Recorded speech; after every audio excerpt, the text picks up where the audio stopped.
Since the dawn of humanity, human beings have been fascinated with the idea of an subterranean civilization. Greek, Celtic, and Nordic mythologies recount the existence of an entire civilization living in a completely different world beneath our own. The possibility that Earth is hollow and that secret civilizations are thriving inside the planet has stimulated people's imagination for centuries. Who are these strange beings? How did they come to live inside the Earth? Where are the access points leading to their underground cities?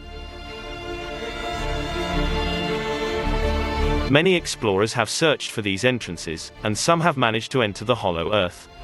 This enabled them to uncover the existence of a wonderful subterranean world, populated by beings who are different than surface humans. They are very calm and peaceful, in addition to being the bearers of great ancient knowledge.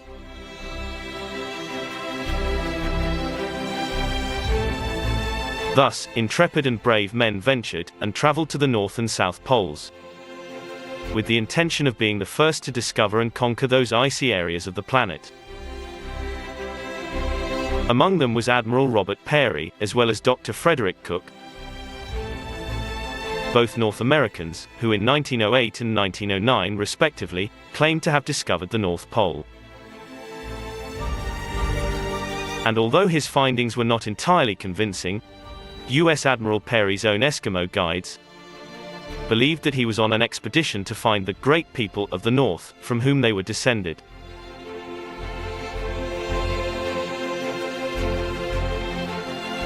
It is also known that the records of the first explorers of the Arctic and Antarctica are full of anomalies. And many of the reports of these Arctic explorers support the theory that the Earth is hollow, with openings at the poles, as explained by the writer William Reed in his book, The Phantom of the Poles.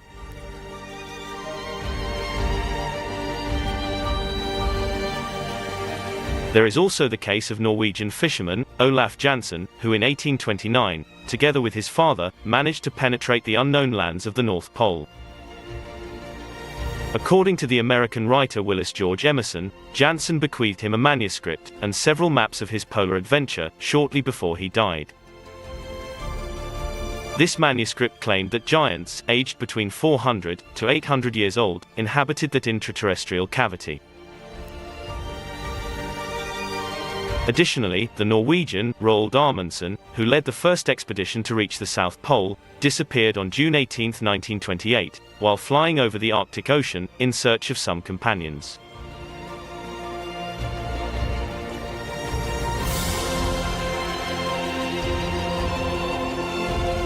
Nineteenth-century Arctic explorers make references to vast freshwater lakes and warm temperatures in the north, beyond the lands they explored. They also reported of dust clouds, extensive areas of pollen-stained snow, birds and animals migrating north for the winter, vegetation and mammals, such as the gigantic mammoth, supposedly extinct and found frozen in icebergs.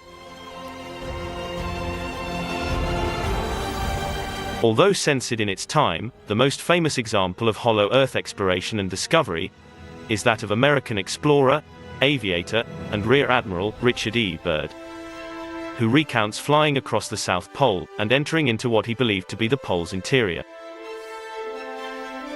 He soared over crystalline lakes and rivers, and flew over fields brimming with vegetation, where all kinds of animals pastured under the mild, warm sun.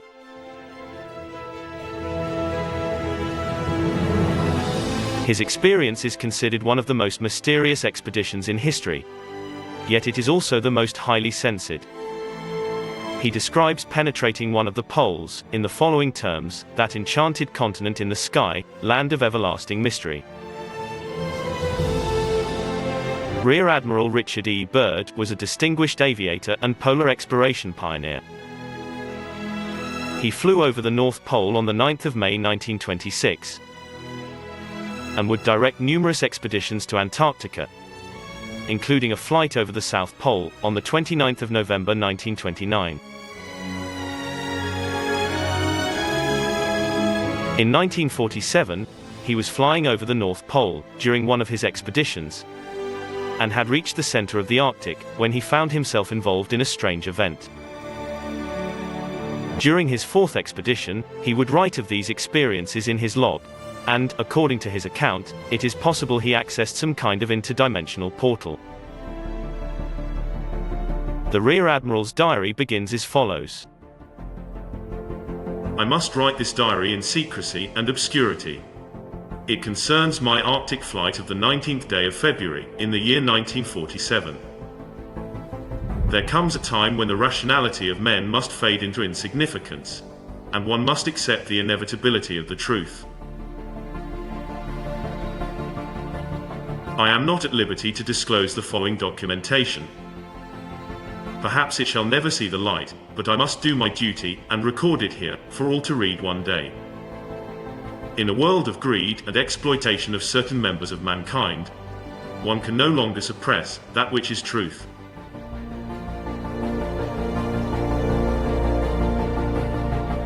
He goes on to recount the following in his diary. Vast ice and snow lie below. Note coloration of yellowish nature and disperse in a linear pattern. Altering course for a better examination of this color pattern below. Note reddish or purple color also. Both magnetic and gyro compasses beginning to gyrate and wobble. We are unable to hold our heading by instrumentation. Take bearing with sun compass, yet all seems well. The controls are seemingly slow to respond, and have sluggish quality, but there is no indication of icing. 29 minutes elapsed flight time from the first sighting of the mountains. It is no illusion. They are mountains consisting of a small range that I have never seen before. Beyond the mountain range is what appears to be a valley, with a small river or stream running through the center portion. There should be no green valley below. Something is definitely wrong and abnormal here. We should be over ice and snow. To the port side are great forests growing on the mountain slopes. Our navigation instruments are still spinning like crazy. With great surprise, he continues. I alter altitude to 1,400 feet and execute a sharp left turn to better examine the valley below. It is green with either moss or a type of tight-knit grass. The light here seems different. I cannot see the sun anymore. We make another left turn, and we spot what seems to be a large animal of some kind. It appears to be an elephant. No, it looks more like a mammoth. This is incredible, yet, there it is. Decrease altitude to 1,000 feet and take binoculars to better examine the animal. It is confirmed, it is definitely a mammoth-like animal. After making that surprising discovery, the Admiral would continue describing the journey. Encountering more rolling green hills now. The external temperature indicator reads 74 degrees Fahrenheit. Continuing on our heading now. Navigation instruments seem normal now. I am puzzled over their actions. Attempt to contact base camp. Radio is not functioning. Countryside below is more level and normal. Ahead, we spot what seems to be a city. This is impossible. Aircraft seems light and oddly buoyant. The controls refuse to respond. My God. Off our port and starboard wings are a strange type of aircraft. They are closing rapidly alongside. They are close enough now to see the markings on them. It is a strange symbol. Where are we? What has happened? I tug at the controls again. They will not respond. We are caught in an invisible vice grip of some type. Our radio crackles and a voice comes through in English, with what perhaps is a slight Nordic or Germanic accent. The message is, Welcome, Admiral, to our domain. We shall land you in exactly 7 minutes. Relax, Admiral, you are in good hands. I note the engines of our plane have stopped running. The aircraft is under some strange control and is now turning itself. Another radio message received. We begin the landing process now. And, in moments, the plane shudders slightly and begins a descent as though caught in some great unseen elevator. Several men are approaching on foot toward our aircraft. They are tall, with blonde hair. In the distance is a large, shimmering city, pulsating with rainbow hues of color.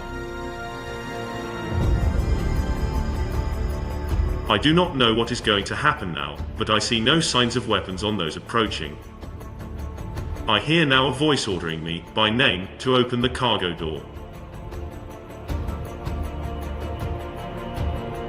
I comply. After these notes, taken from his logbook, the Rear Admiral would note the following. From this point, I write all the following events here, from memory.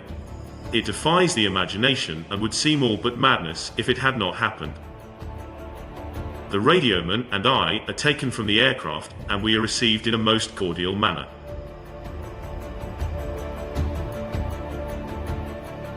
We were then boarded on a small platform-like conveyance with no wheels. It moves us toward the glowing city with great swiftness. As we approach, the city seems to be made of a crystal material. Soon, we arrive at a large building. That is a type I have never seen before. It appears to be right out of the design board of Frank Lloyd Wright, or perhaps more correctly, out of a Buck Rogers setting. Still in awe, the renowned Admiral would continue. We are given some type of warm beverage, which tasted like nothing I have ever savored before. It is delicious. After about 10 minutes, 2 of our wondrous appearing hosts come to our quarters, and announce that I am to accompany them. I have no choice but to comply. I leave my radioman behind, and we walk a short distance, and enter into what seems to be an elevator. We descend downward for some moments. The machine stops, and the door lifts silently upward.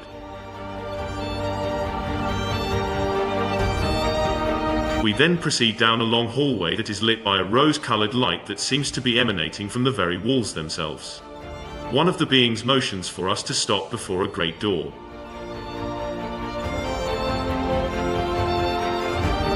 Over the door is an inscription that I cannot read. The great door slides noiselessly open, and I am beckoned to enter. One of my hosts speaks. Have no fear, Admiral. You are to have an audience with the Master. I step inside, and my eyes adjust to the beautiful coloration. That seems to be filling the room completely. Then I begin to see my surroundings.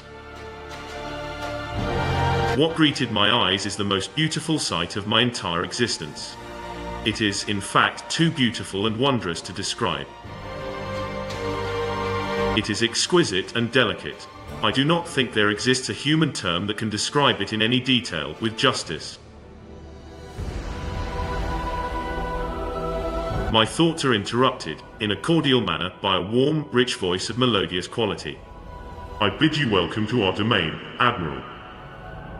I see a man with delicate features, and with the etching of years upon his face. He is seated at a long table. He motions me to sit down in one of the chairs.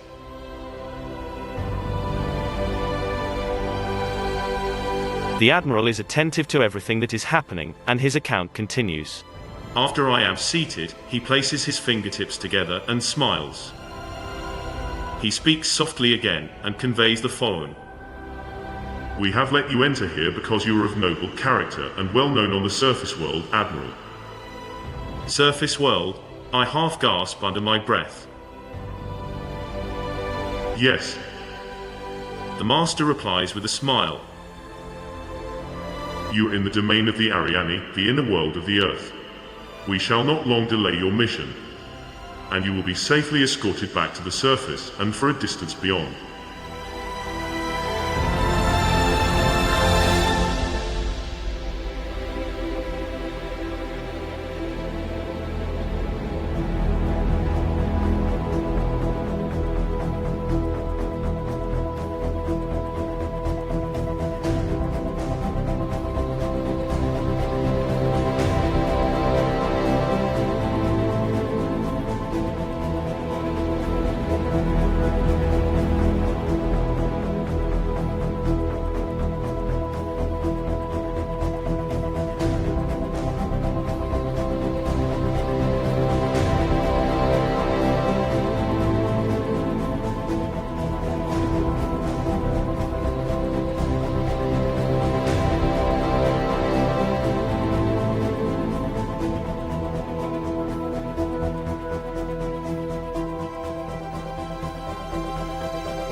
Rear Admiral Byrd was surprised at what was happening, and very attentive to the message being relayed to him.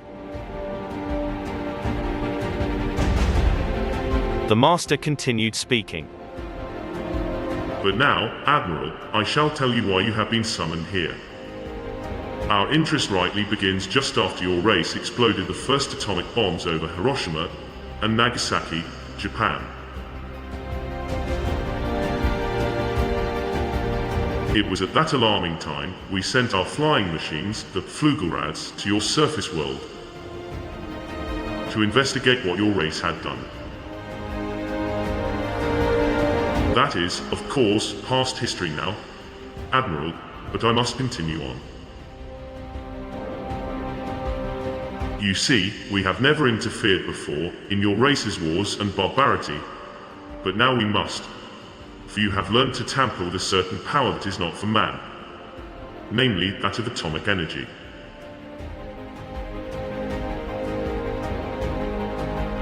Our emissaries have already delivered messages to the powers of your world, and yet they do not heed.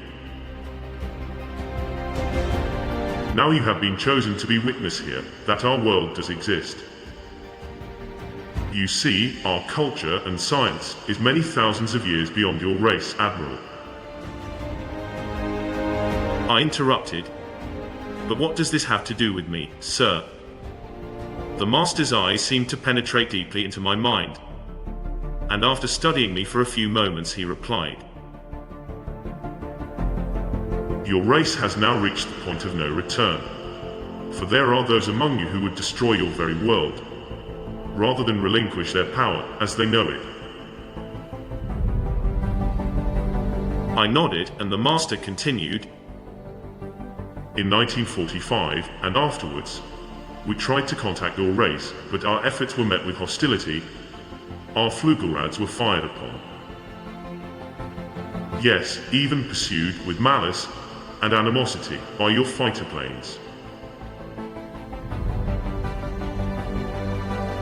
So, now, I say to you, my son, there is a great storm gathering in your world, a black fury, that will not spend itself for many years.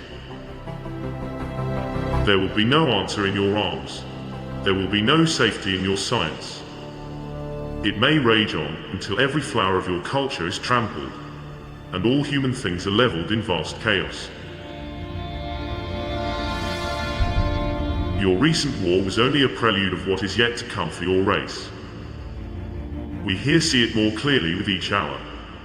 Do you say I am mistaken? No, I answer. It happened once before. The Dark Ages came, and they lasted for more than 500 years. Yes, my son, replied the Master. The Dark Ages that will come now for your race will cover the earth like a pall. But I believe that some of your race will live through the storm. Beyond that, I cannot say. We see, at a great distance, a new world stirring from the ruins of your race, seeking its lost and legendary treasures, and they will be here, my son, safe in our keeping. When that time arrives, we shall come forward again, to help revive your culture and your race.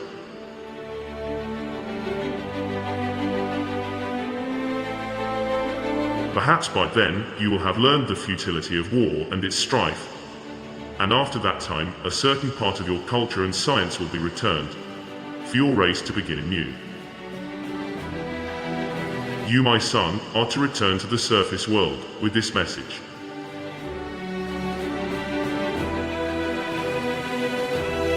Greatly moved by the message received, he would write the following in his diary. With these closing words, our meeting seemed at an end.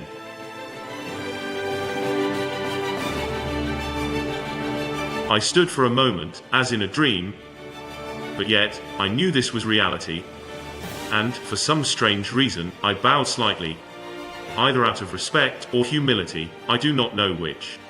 Suddenly, I was aware that the two beautiful hosts who had brought me here were again at my side. This way, Admiral, motioned one. I turned once more before leaving and looked back toward the Master. A gentle smile was etched on his delicate and ancient face. Farewell, my son. He spoke. Then, he gestured with a lovely slender hand, a motion of peace, and our meeting was truly ended.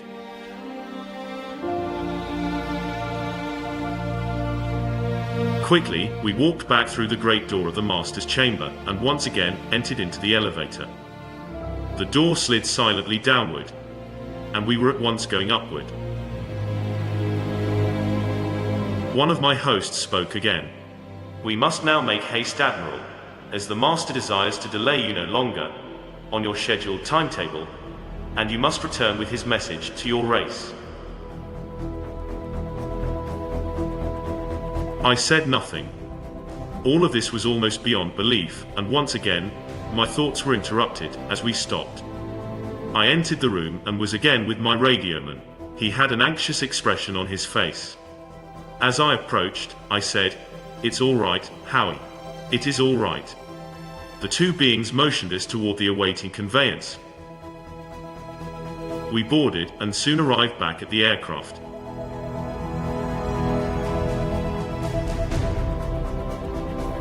Richard Byrd's diary account continues, as he writes the following. The engines were idling, and we boarded immediately. The whole atmosphere seemed charged now, with a certain air of urgency. After the cargo door was closed, the aircraft was immediately lifted by that unseen force, until we reached an altitude of 2,700 feet. Two of the aircraft were alongside for some distance, guiding us on our return way. I must state here, the airspeed indicator registered no reading, yet we were moving along at a very rapid rate. A radio message comes through. "We are leaving you now, Admiral. Your controls are free. Auf Wiedersehen." We watched for a moment as the Flugelrads disappeared into the pale blue sky. The aircraft suddenly felt as though caught in a sharp downdraft for a moment. We quickly recovered her control. We do not speak for some time, each man has his thoughts. We are again over vast areas of ice and snow, and approximately 27 minutes from base camp.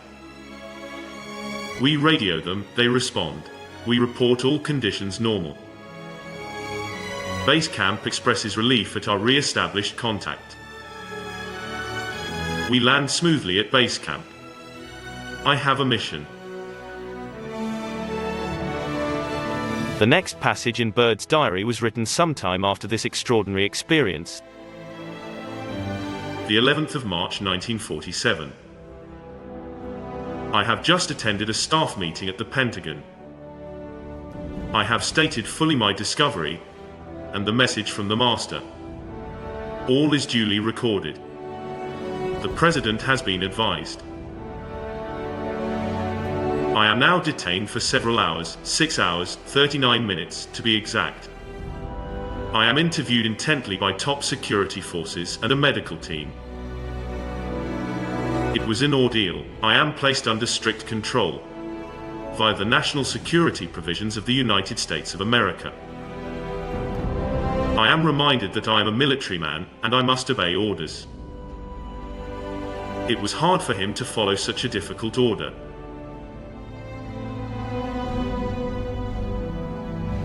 And the diary contains one final log entry that reads, The 30th of December 1956. These last few years elapsed, since 1947, have not been kind. I now make my final entry in this singular diary.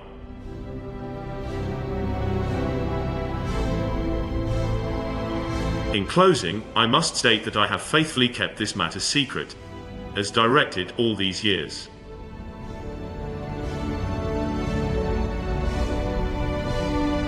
It has been completely against my values of moral right. Now, I seem to sense the long night coming on, and this secret will not die with me. But like all truth, it will triumph. This is the only hope for mankind. I have seen the truth, and it has quickened my spirit, and has set me free.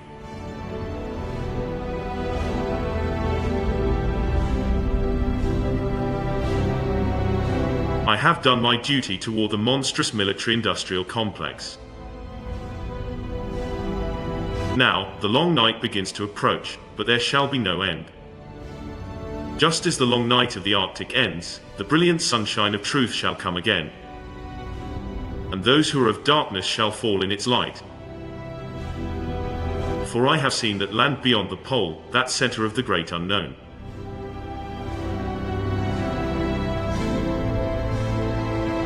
The surprising tale of Admiral Byrd ends here.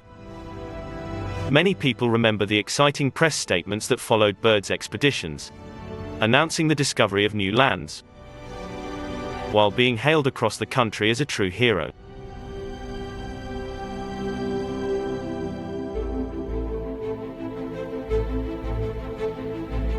His accomplishments were recognized by the authorities. His expeditions to Antarctica, a total of 6, earned him fame as a great explorer and discoverer. He even carried out meteorological, auroral and scientific investigations of a very diverse nature. He also constructed exact maps and plans of the regions through which he passed, and for all this Byrd was decorated with the Medal of Honor of the Congress of the United States of America. He was paid a huge tribute for being the first to have flown over the North Pole and discover new lands beyond the poles.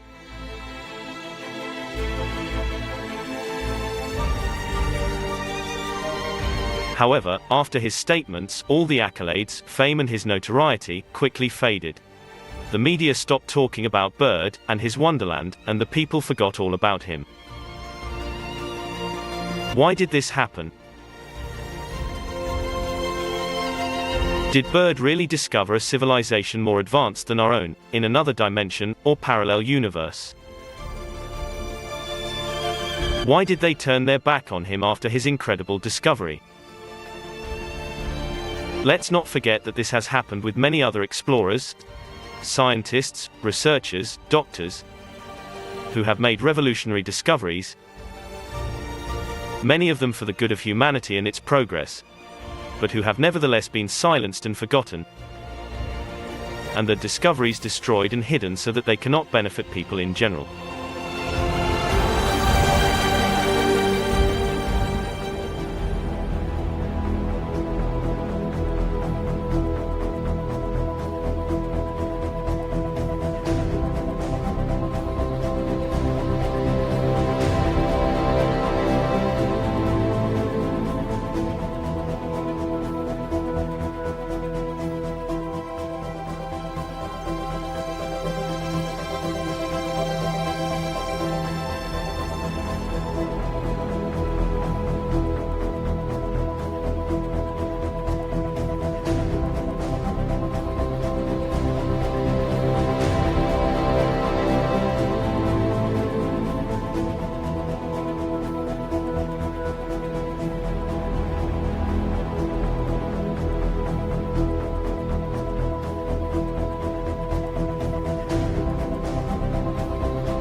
As we have seen, the best account of a hollow Earth journey was written by American Rear Admiral Richard E. Byrd.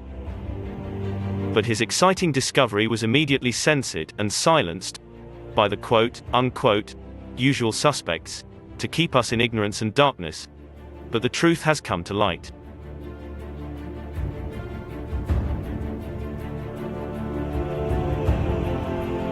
As evidenced, it was deliberately covered up, since everything linked to stellar space, or having extraterrestrial origins, is not made public. Instead, they twist the facts, in order to continue deceiving the unaware masses, and to prevent us from evolving.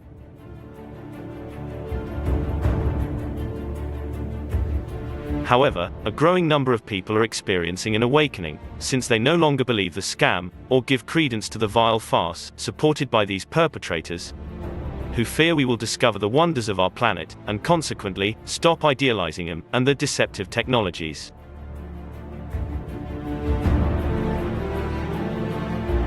Our objective is for the evidence to come to light, in order to help all people of pure and noble heart, who yearn for an awakening, so that they can become aware of everything that has been hidden from them, for centuries. We hope that everything we have discussed herein will be useful, and of great help to everyone.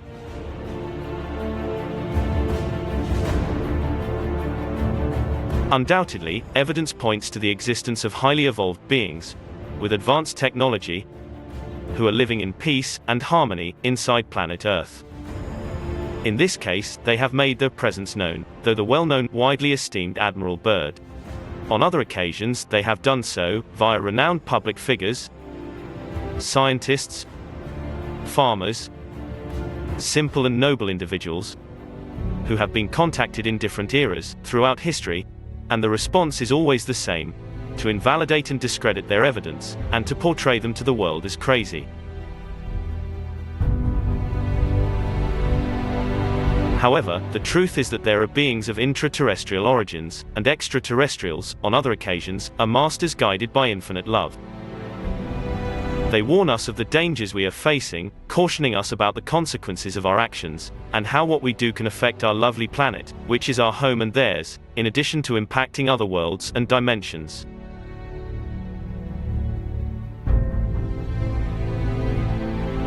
They are alerting us of the difficult times we are experiencing, whilst providing us with guidance, since they have always been waiting for us.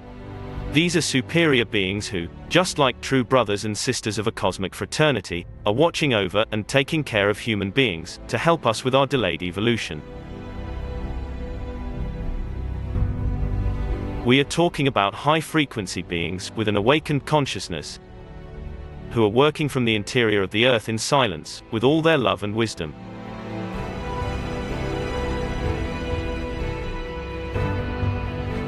Beings who are by our side, although we do not see them, and who guide us internally in the struggle that is being waged today, the fight of light against darkness, a heavy darkness that has infiltrated our planet, but does not belong to this world.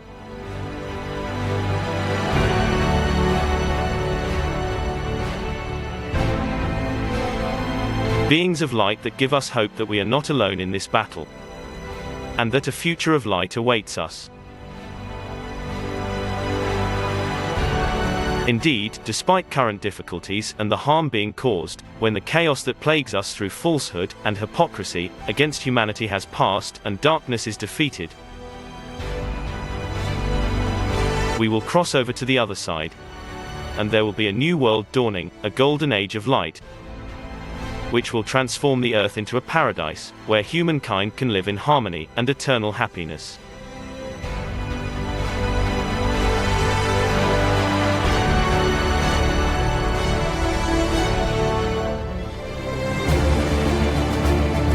But first, we must keep fighting as true dissidents, and in total disobedience against all the measures that are damaging our lives and those of our loved ones.